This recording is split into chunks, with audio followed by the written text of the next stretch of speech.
ગુજરાતીઓનું પ્રિય ફરસાણ સેવ ખમણી, પણ સેવ ખમણી બનાવવાની આવે ને એટલે ગૃહિણીને દાળ પલાળવાની, પીસવાની, આથો આપવાની અને બાફવાની ઝંઝટ, એટલે ઘરમાં તો બનાવવાનો કંટાળો જ આવે.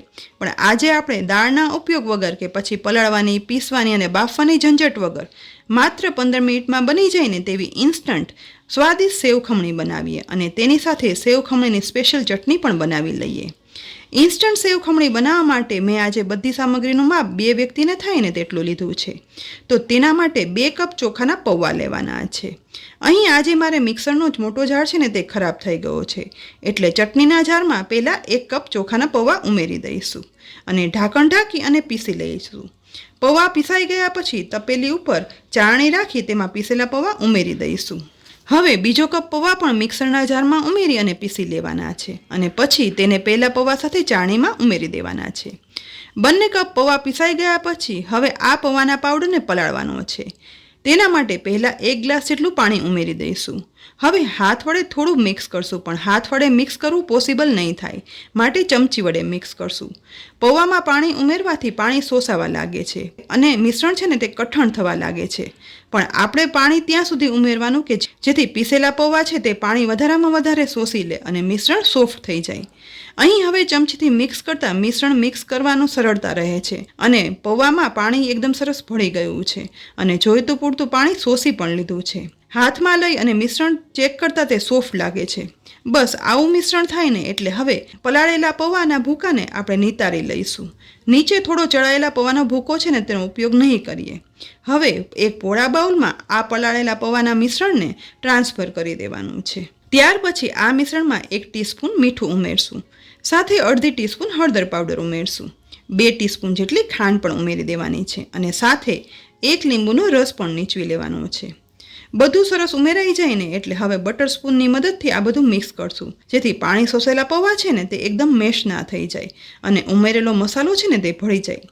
જો બટર સ્પૂન ના હોય ને તો તમે કોઈ પણ ચમચીની પાછળની સાઈડ વડે બધું મિક્સ કરી શકો છો.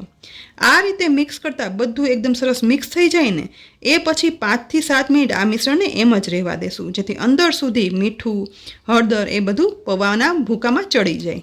એ સમય દરમિયાન આપણે સેવ ખમણીમાં ખવાતી ઇન્સ્ટન્ટ ચટણી બનાવી લઈએ. તો તેના માટે મિક્સરના જારમાં 2 લીલા મરચાં ઉમેરશું. જો તીખાશ ઓછી પસંદ હોય ને તો ઓછા મરચાં ઉમેરવાના. હવે તેની સાથે અડધી ટીસ્પૂન આદુની પેસ્ટ ઉમેરશું, થોડી સમારેલી કોથમીર ઉમેરી દઈશું અને 1/3 કપ કોરા ચોખાના પૌવા છે તે ઉમેરી દેવાના છે. સાથે અડધી ટીસ્પૂન મીઠું ઉમેરશું, અડધી ટીસ્પૂન આમચૂર પાવડર ખટાશ માટે ઉમેરી દઈશું અને 2 ટીસ્પૂન ખાંડ ગળાશ માટે ઉમેરશું. બધું ઉમેરાઈ જાય ને એટલે છેલ્લે 1/3 કપ પાણી પણ ઉમેરી દેવાનું છે, જેથી ચટણીમાં બધું સરસ પીસાઈ જાય. જારનું ઢાંકણ ઢાંકી અને બધું પીસી લઈશું. પીસાઈને બનેલી ઇન્સ્ટન્ટ અને સ્પેશિયલ સેવ ખમણીની આ ચટણી બની અને તૈયાર થઈ ગઈ છે. તો હવે જારમાં થોડું પાણી ઉમેરી હલાવી બધું આ ચટણીમાં ઉમેરી દઈશું. આ ચટણી ફક્ત સેવ ખમણીમાં જ નહીં પણ ઢોકળા, ખમણ, ઈદડા સાથે પણ વાપરી શકાય છે અને ઇન્સ્ટન્ટ બનાવી શકાય છે અને એકદમ સ્વાદિષ્ટ પણ બને છે. બીજી સાઈડ પાણી ઉમેરેલા પૌવાના પાવડરમાં ઉમેરેલો મસાલો પણ સરસ ભળી ગયો છે. તો એક વખત હલાવી અને હાથ વડે મિક્સ કરી લઈએ. ત્યાર પછી ગેસની લો ફ્લેમ પર એક કઢાઈ રાખી તેમાં 2 ટેબલસ્પૂન તેલ ગરમ કરવા માટે રાખશું. હવે ગરમ થતા તેલમાં અડધી ટીસ્પૂન રાઈ ઉમેરશું, સાથે 1 ટીસ્પૂન સફેદ તલ ઉમેરી દેવાના છે. તેની સાથે 1/8 ટીસ્પૂન હિંગ પણ ઉમેરી દઈશું. હવે વઘારમાં રાઈ અને તલ ફૂટી અને ઉપર આવવા લાગે ને એટલે 2 થી 3 લીલા મરચાંના ટુકડા ઉમેરશું, સાથે અડધી ટીસ્પૂન આદુની પેસ્ટ પણ ઉમેરી દેવાની છે. હવે મરચાં અને આદુને વઘારમાં મિક્સ કરી અને સાતળવાના છે.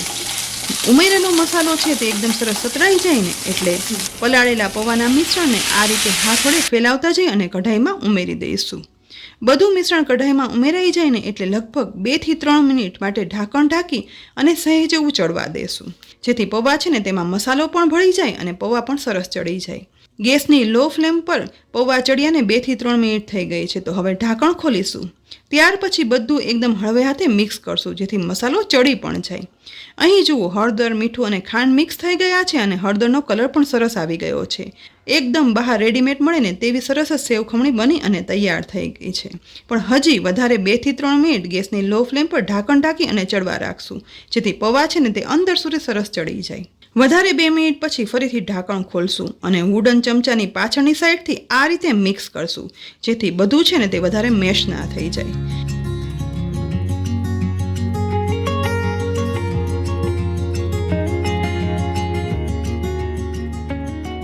સહેજ એવું મિક્સ કર્યા પછી હવે ઉપરથી લગભગ 20 થી 25 દાણા કિસમિસ ઉમેરી દઈશું.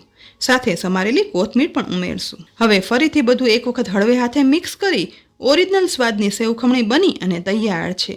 તો હવે ગરમા ગરમ સેવ ખમણીને પીરસી પણ લઈએ. એકદમ સ્વાદિષ્ટ અને દાળ પલાળવાની, આથવાની, બાફવાની ઝંઝટ વગર સેવ ખમણી બની અને તૈયાર છે. પણ સેવ વગર તો સેવ ખમણી અધૂરી કહેવાય. માટે હવે ઉપરથી આપણે બેસનની સેવ પણ સ્પ્રિંકલ કરી દઈશું. અને બેસનની સેવ ઉમેરાઈ જાય ને એ પછી થોડી એવી વધારે ઉપરથી કિસમિસ પણ ઉમેરી દઈશું. સાથે સેવ ખમણીની સ્પેશિયલ ચટણી પણ પીરસી લઈએ. ગરમા ગરમ આ સેવ ખમણી છે ને અચાનક મહેમાન આવે કે પછી ઓછી રસોઈ કરવાનું મન હોય ને ત્યારે ઇન્સ્ટન્ટ બનાવી શકાય છે. અને સ્વાદ માટે તો હું પર્સનલી કહીશ કે એટલી સ્વાદિષ્ટ બને છે ને તે તમને ખ્યાલ જ નહીં આવે. માટે જ આ સેવ ખમણી ચાખવા માટે તમે એક વખત તો આ રીતે સેવ ખમણી બનાવજો જ. દાળના ઉપયોગ વગર બનતી આ સેવ ખમણી ચાખશો ને તો તમને બિલકુલ ખ્યાલ નહીં આવે કે આની અંદર દાળનો ઉપયોગ જ નથી થયો. તો ફ્રેન્ડ્સ, ઇન્સ્ટન્ટ સેવ ખમણીની આ રેસીપીને તમને કેવી લાગી કોમેન્ટ બોક્સમાં લખી અને જરૂરથી કહેજો. સાથે જ રેસીપી ગમી હોય ને તો લાઇક કરી અને શેર કરજો.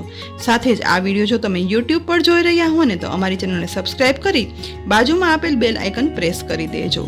અને જો આ વિડીયો તમે ફેસબુક પર જોઈ રહ્યા હો ને તો અમારા પેજને લાઇક કરી અને ફોલો કરજો, જેથી દરરોજ મુકાતી આવી ઉપયોગી વિડીયોના નોટિફિકેશન તમને તુરંત જ મળી જાય. ફરી મળશું ઉપયોગી રેસીપી સાથે. ત્યાં સુધી આવજો.